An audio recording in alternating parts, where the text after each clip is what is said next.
amajyepfo, amajyaruguru, uburasirazuba, uburengerazuba, umujyi wa Kigali, abumva ururimi rw'ikinyarwanda n'ikirundi, abanyarwanda baherereye mu ntara ya gatandatu n'abarundi, mwese mbahaye ikaze kuri PBO Entertainment TV. Nge nitwa Paul Biri. Ese igihe ntabwo kiragera cyo kwiyunga hagati y'u Rwanda n'Ububiligi? Reka tubigarukeho mu buryo burambuye. Icyo gihe ntikiragera. Minisitiri Nduhungirehe Olivier Jean Patrick nicyo yasubije ku kwiyunga k'u Rwanda n'Ububiligi. Minisitiri w'ububanyi n'amahanga w'u Rwanda Ambasaderi Olivier Nduhungirehe yavuze ko kugeza ubu nta biganiro bihari bigamije kuzahura umubano hagati y'u Rwanda n'Ububiligi, ndetse ashimangira ko icyo gihe kitaragera. Minisitiri w'ububanyi n'amahanga w'Ububiligi Maxime Prévost aherutse kugira uruzinduko mu bihugu byo mu karere birimo Uganda, Uburundi na Repubulika Iharanira Demokarasi ya Kongo.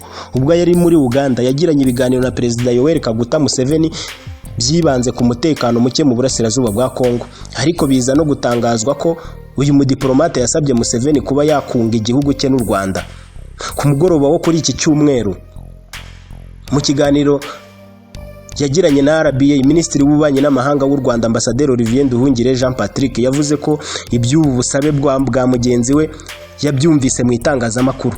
Ati ayo makuru twarayabonye, twabonye mu binyamakuru, ntabwo twigeze tubimenyeshwa na leta ya Uganda cyangwa undi wari we wese. Yakomeje avuga ko icyo u Rwanda rushyize imbere ari ibiganiro bigamije gukemura intambara yo mu burasirazuba bwa Repubulika Iharanira Demokarasi ya Kongo. Ashimangira ko iby'Ububiligi bizaba biza. Ati twe muri aka karere turimo gushaka gukemura ikibazo gikomeye cy'intambara yo mu burasirazuba bwa Repubulika Iharanira Demokarasi ya Kongo. Ubu nibyo duhugiyeho. Ibibazo n'Ububiligi byo bizashakirwa undi mwanya. Kuba Minisitiri w'ububanyi n'amahanga w'Ububiligi aza mu bindi bihugu byo mu karere n'uburengerazuba bw'u Rwanda, no kuvuga Repubulika Iharanira Demokarasi ya Kongo, n'uburenganzira bwe. Ariko uko byagenda kose, ibyo yakorana nabo ntabwo bireba u Rwanda. Abajijwe niba u Rwanda rwiteguye kugirana no kuganira n'Ububiligi ku kuzahura umubano mu gihe cyose bwagaragaza ubushake, Minisitiri Nduhungirehe yavuze ko icyo gihe kitaragera. Ati icyo gihe ntabwo kiragera. Ubu turi mu bibazo byo mu karere tugerageza gukemura buri kibazo cyose gihari. Ibyo bibazo bindi igihe cyabyo nikigera tuzafata icyemezo. Icyo gihe muri Werurwe muri 2025 nibwo u Rwanda rwafashe icyemezo cyo gucana umubano n'Ububiligi, runategeka abadiplomate b'iki gihugu kuva ku butaka bwarwo mu gihe cy'amasaha 48. Iki cyemezo cyajyanye n'ibindi bikorwa birimo guhagarika imishinga y'iterambere Ububiligi bwari bufitanye n'u Rwanda yari ifite agaciro karenga miliyoni 95 z'amayero. Imiryango itari ya leta yaba iyo mu gihugu na mpuzamahanga ishingiye ku myemerere n'igamije inyungu rusange yanditse inakorera ku butaka bw'u Rwanda, nayo yabujijwe kugirana imikoranire iyo ari yo yose na guverinoma y'Ububiligi cyangwa ibigo biyishamikiyeho. Impamvu y'ibyo byemezo nuko hari hashize igihe kinini Ububiligi busaba amahanga n'imiryango mpuzamahanga kurufatira ibihano, burushinja gufasha umutwe witwaje intwaro wa M23 AFC ukorera muri Repubulika Iharanira Demokarasi ya Kongo. U Rwanda ariko rwo rwarabihakanye, rwamagana iyo myitwarire y'Ububiligi. Igihugu cyagize uruhare rukomeye mu mateka mabi yabaye mu karere ka Afurika y'Uburasirazuba kuva mu gihe bwakolonizaga iki gihugu cy'u Rwanda, Repubulika Iharanira Demokarasi ya Kongo ndetse n'u Burundi. Byanagejeje kuri Jenoside yakorewe Abatutsi muri 1994.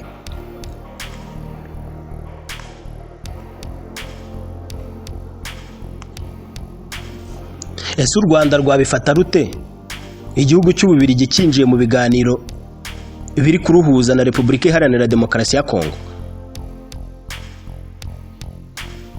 Olivier Nduhungirehe na Ambasaderi w'u Rwanda, ariko akaba na Minisitiri w'ububanyi n'amahanga. Impamvu mvuze ngo na Ambasaderi w'u Rwanda nuko ni titre agomba kugumana kubera ko yigeze kuba kuri uwo mwanya. Yagaragaje ko u Rwanda rutifuza ko Ububiligi bwakwinjira mu biganiro biruhuza na Repubulika Iharanira Demokarasi ya Kongo kubera imyitwarire iki gihugu cyagaragaje. Ibiganiro bigamije gushakira umuti ikibazo cy'umwuka mubi uri hagati y'u Rwanda na Repubulika Iharanira Demokarasi ya Kongo. birakomeje. Hashize iminsi mike bitangiye gushyirwamo imbaraga cyane cyane na Leta Zunze Ubumwe za Amerika, Katari n'Ubufaransa. Mu gihe ibindi biganiro biri kuba, Ububiligi buherutse kugaragaza ko bwifuza kubigiramo uruhare, ariko hari imbogamizi z'uko u Rwanda rwaciye umubano nabwo.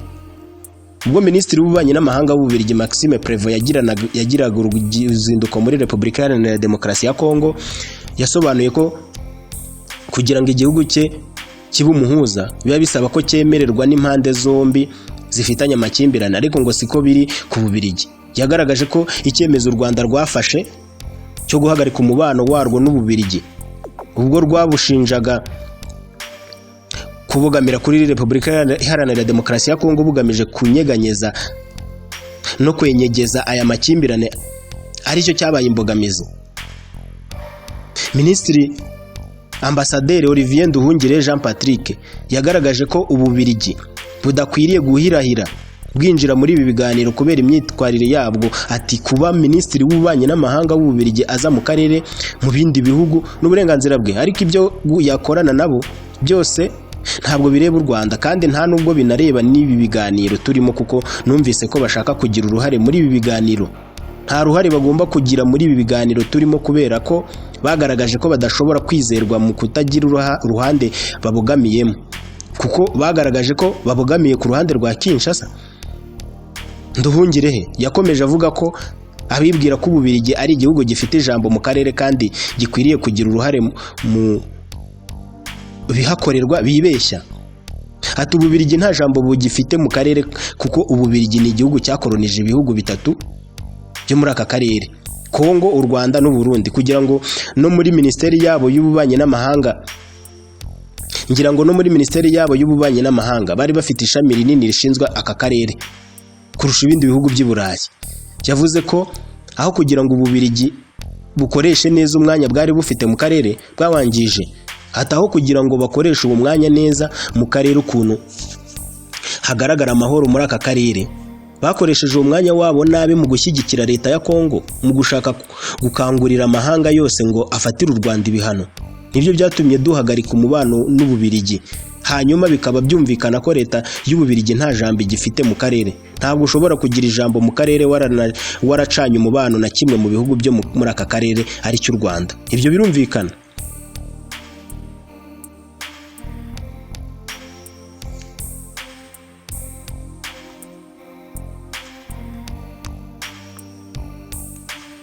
Nduhungirehe abajijwe ku bijyanye no kuzahura umubano w'u Rwanda n'u Burundi aho bigeze, yatangaje ko ibiganiro bigamije kuzahura umubano w'u Rwanda n'u Burundi bigikomeje. Icyakora ngo bikomeje kudindizwa na Perezida Evariste Ndayishimiye ukomeje kugaragara mu mvugo zibasira u Rwanda. Ku wa 10 Werurwe 2025 intumwa zikora mu bijyanye n'ubutasi bw'u Rwanda n'iz'u Burundi zahuriye mu ntara ya Kirundo ziganira ku bibazo by'umutekano byateje umwuka mubi mu mubano w'ibihugu byombi. Imwe mu ngingo ikomeye yaganiriweho ni ukuba u Burundi bwafungura imipaka yabwo n'u Rwanda bwafunze muri Mutarama muri 2024. Minisitiri Nduhungirehe yavuze ko ibyo biganiro bigikomeje, ndetse n'iyo ahuye na mugenzi we w'u Burundi mu gihe bagaragarizanya ubushake bwo gukemura ibibazo biri hagati y'u Rwanda n'u Burundi kugira ngo bibane neza. Ati ariko ikibazo tugira ni uko rimwe na rimwe Perezida w'u Burundi atanga ikiganiro mu bitangazamakuru mpuzamahanga ashinja u Rwanda, bikaba bitudindiza mu byo twifuza. Ntabwo ari Abanyarwanda gusa n'Abarundi bifuza ko twagura umubano mwiza hagati y'ibihugu byombi. Minisitiri Nduhungirehe yagarutse ku biganiro Perezida Ndayishimiye yaherutse kugirana n'ibitangazamakuru mpuzamahanga ashinja u Rwanda ko ngo rushaka gutera igihugu cye, ibintu rutahwemye kugaragaza ko nta shingiro bifite. Ati bivuze ko ibyo biganiro bidudindiza, ariko ntabwo bizaduca intege mu gushaka amahoro n'u Burundi, nuko umubano wakongera kumera neza. Kugira ngo ibyo bigerweho, Minisitiri Nduhungirehe yavuze ko u Rwanda rwifuza ko impande zombi zakomeza gukorana ku rwego rw'umutekano, ariko n'imvugo zibasira ikindi gihugu ku mpande zombi zikagabanyuka. Ati cyane ko izo mvugo ziba zidashingiye ku kuri. Iyo uvuze ngo u Rwanda rurashaka gutera u Burundi, ibyo ntabwo bishingiye ku kuri, n'abarundi ubwabo barabizi. Twifuza ko izo mvugo zagabanyuka ku ruhande rw'u Burundi, hanyuma tugakomeza gufatanya igihe nikigera umubano zongera ugaruke. Muri Mutarama 2025 nibwo guverinoma y'u Burundi yafunze imipaka yose ihuza icyo gihugu n'u Rwanda. Hari nyuma y'amarenga Perezida Ndayishimiye yari yaciye ku ijambo risoza umwaka wa 2023 ko ashobora gufunga imipaka ihuza igihugu cye n'u Rwanda nyuma yo kurushinja gufasha umutwe wa Red Tabara urwanya ubutegetsi bwe.